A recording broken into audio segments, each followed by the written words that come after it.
this used to be an isolated country, communism. There's a restriction of people moving, you know, out of the country and into the country. It hasn't been a tourist hotspot for very long when compared to the rest of the world. So they haven't had that much interaction with tourists as compared to other countries, and haven't really figured out their relationship to and with tourists. 3, I think they're used to a certain status quo of how to interact with people, and if you're operating outside of that status quo, it throws them into a tizzy. But another point is that the Polish identity is very loosely defined, or just simply undefined, given their history.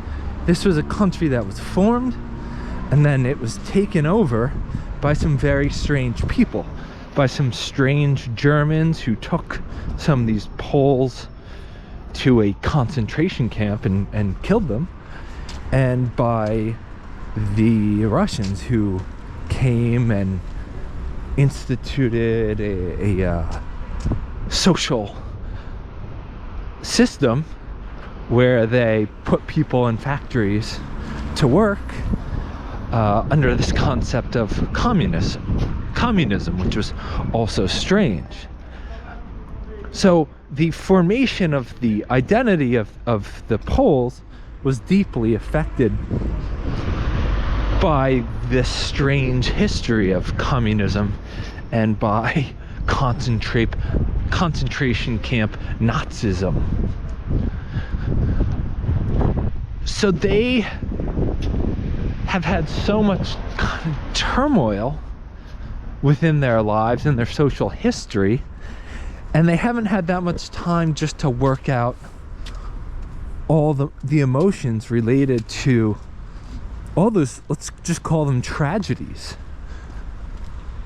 The tragedy of the Germans, aka the Nazis in their country, killing some of them, and the tragedy of communism and the freedoms that it limited them from partaking in for many years. So those two factors combined really hinder any human's ability to like fully develop their own identity, their own selves, and their own ideas,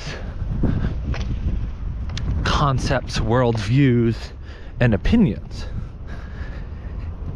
And so it seems to me like their ability to just operate like people who hadn't experienced all those tragedies is simply limited due to their social history, and it's going to take time for them to work through all those emotions and to kind of get settled within the new reality of just being a Polish person in the world and creating their identity off of that. So in short, they've been highly controlled. These are people who are terrified for years. Many of them probably had grandparents, great-grandparents who were killed. And almost all of them had either parents or grandparents who were controlled by the communist system and also by Germans. So when you look at that history, you can see like they never really got the chance to just grow up and be normal adults. They were always just kind of controlled like little children, and so that behavior kind of continues today because they don't know how to do anything but that.